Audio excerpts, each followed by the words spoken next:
Assalamualaikum sahabat beriman. Kali ini Tinta Ahlul Bait akan menceritakan kisah wanita pelacur yang melahirkan 7 nabi Bani Israel. Diinspirasi dari kitab Tankihul Qaul bab ke-23, Keutamaan Taubat, karangan Imam Nawawi Al-Bantani. Seperti apa kisahnya? Simak ulasannya hanya di channel Tinta Ahlul Bait. Diceritakan dari Zazan, diceritakan dari sahabat Abdullah bin Mas'ud, diceritakan dari sahabat Salman Al-Farisi, bahwa dahulu kala hiduplah seorang wanita yang cantik di tengah-tengah penduduk Bani Israel. Tak hanya cantik, tetapi wanita ini juga kaya raya dan ahli fitnah dengan kecantikan dan keanggunannya. Rumah wanita itu selalu terbuka lebar setiap harinya, sedangkan dia duduk terlentang di atas ranjang, tepat lurus pada pintu rumahnya. Sehingga setiap pria yang melewati rumah itu termakan fitnah oleh kecantikannya dan tertarik untuk mendekatinya. Kemudian wanita itu meminta kepada setiap pelanggan untuk memberikan uang sebesar 10 keping dinar atau lebih untuk bisa menggaulinya. Suatu hari, seorang pria yang merupakan abid atau orang yang ahli beribadah dari penduduk Bani Israel melewati rumah wanita pelacur itu. Tanpa sengaja dia melihat rumah yang terbuka dan di dalamnya duduk seorang wanita nan cantik jelita. Hati pria itu pun hanyut oleh kecantikan wanita itu. Rasa ingin menggauli wanita itu. Hati pria itu pun dipenuhi oleh rasa dilema, sehingga dia memohon kepada Allah Subhanahu wa Ta'ala untuk menghilangkan hasrat dan nafsu dalam dirinya. Namun keinginan nafsunya tak kunjung hilang, bahkan semakin menjadi-jadi. Akalnya pun terkalahkan oleh keinginan nafsu yang semakin membakar hati. Untuk memenuhi hasrat nafsunya, pria itu pun akhirnya menjual kain tenun dan mengumpulkan uang sedikit demi sedikit hingga sampai beberapa keping dinar sesuai yang dibutuhkan. Pria itu pun mendatangi wanita pelacur tersebut, dan dia meminta kepada pria itu untuk menyerahkan uangnya kepada perwakilan wanita itu. Pria itu pun diminta untuk memasuki sebuah ruang khusus yang telah disediakan. Di sana, wanita itu berhias dengan cantiknya dan duduk di atas ranjang. Pria itu pun segera mendekatinya dan duduk di samping wanita cantik.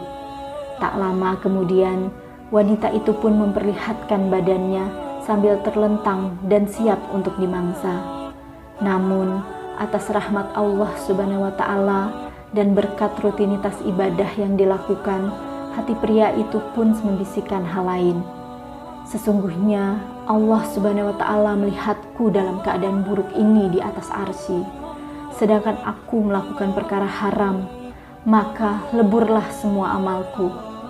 Hati pria itu menjadi semakin takut akan keesaan Allah. Tubuhnya gemetaran dan wajahnya pun mulai memucat. Wanita yang tengah bersiap itu melihat wajah pria di hadapannya menjadi pucat. Dia pun bertanya kepada pria itu, "Apa yang sedang terjadi padamu?" Pria yang ketakutan itu pun menjawab, "Sesungguhnya aku takut kepada Allah Subhanahu wa Ta'ala, Tuhanku, maka izinkanlah aku untuk keluar." Wanita cantik itu pun berkata, "Sesungguhnya kebanyakan orang akan menginginkan apa yang telah mereka dapatkan, maka kerjakan apa yang sekarang ada padamu." Pria itu pun menjawab, "Sesungguhnya aku takut kepada Allah yang Maha Agung atas pujiannya. Sesungguhnya harta yang telah aku berikan kepadamu adalah milikmu secara halal." Kemudian wanita cantik itu bertanya, "Apakah kamu belum pernah melakukan ini sekalipun?" Pria itu pun menjawab, "Tidak."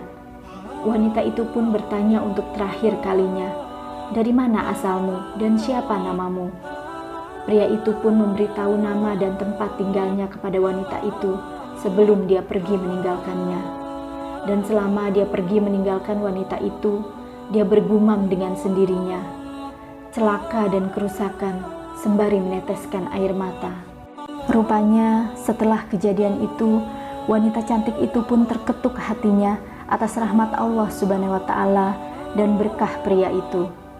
Perasaan takut kepada Tuhan pun semakin bermunculan dalam hatinya, sampai-sampai dia berkata kepada dirinya sendiri, Orang itu telah melakukan awal perbuatan dosa, namun hatinya telah dimasuki oleh ketakutan pada Tuhannya. Sedangkan aku telah melakukan perbuatan dosa selama sekian tahun, dan Tuhan yang dia takuti adalah Tuhanku. Maka seharusnya ketakutanku lebih besar daripada ketakutannya.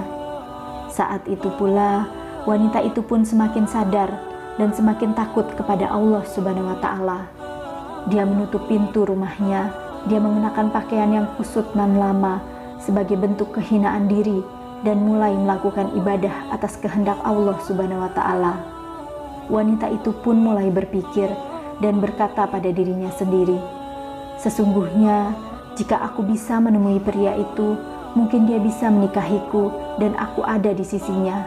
Aku akan belajar darinya tentang perkara agamaku, dan dia bisa menjadi penolong bagiku untuk melakukan ibadah kepada Tuhanku." Atas izin dan rahmat Allah Subhanahu wa Ta'ala, wanita cantik itu pun pergi untuk mencari pria yang telah menyadarkan dirinya dengan membawa beberapa bekal dan harta dalam perjalanan. Sampailah dia pada perkampungan tempat tinggal pria tersebut, seperti apa yang telah dia tanyakan pada pria itu tempo hari. Wanita itu pun menanyakan tentang keberadaan dan tempat tinggal pria tersebut kepada para penduduk desa. Mereka pun mengantarkan wanita itu untuk menemui pria yang dimaksud. Sesampainya wanita itu di depan rumah pria tersebut, penduduk desa memberitahu bahwa ada seorang wanita datang dari jauh mencarinya. Pria itu pun keluar dari dalam rumahnya untuk menemui seorang wanita yang mencarinya. Sedangkan wanita itu pun membuka cadar agar pria itu mengetahui dirinya. Namun alangkah begitu terkejutnya bahwa wanita yang mencarinya adalah seorang pelacur waktu itu. Yaitu mengingat tentang apa yang hendak terjadi antara dirinya dan wanita itu. Seketika itu pula pria itu menjerit keras, kemudian tubuhnya jatuh tersungkur di atas tanah. Ya, pria itu pun meninggal dunia saat itu pula. Setelah proses pemakaman selesai, wanita cantik itu pun masih terlihat sedih. Dia datang jauh-jauh untuk tujuan baik demi menemui pria tersebut. Namun saat itu, pria itu meninggal dunia. Kemudian wanita itu pun bertanya kepada para penduduk, apakah dia memiliki seorang keluarga yang membutuhkan istri? Para penduduk desa pun menjawab kepada wanita cantik itu, dia memiliki seorang saudara yang soleh, tetapi sengsara dan tidak memiliki harta. Wanita itu dengan senang hati berkata, "Tidak masalah, karena sesungguhnya aku memiliki harta yang cukup untuk kita." Pada akhirnya, wanita cantik itu pun menikah dengan pria soleh yang miskin, yang merupakan saudara dari pria yang dicarinya. Dari pernikahan keduanya, Allah Subhanahu wa Ta'ala mengaruniai 7 keturunan, yang mana 7 keturunan mereka merupakan nabi pada masa Bani Israel. Demikianlah kisah wanita pelacur yang melahirkan 7 nabi Bani Israel. Beliau adalah wanita yang diberikan keberkahan dari ketaatan, niat baik nan tulus, dan keteguhan hati untuk bertaubat dan kembali kepada Allah Subhanahu wa Ta'ala. Sampai bertemu lagi di kisah-kisah inspiratif lainnya, tetap di channel Tinta Ahlul Bait. Wassalamualaikum warahmatullahi wabarakatuh.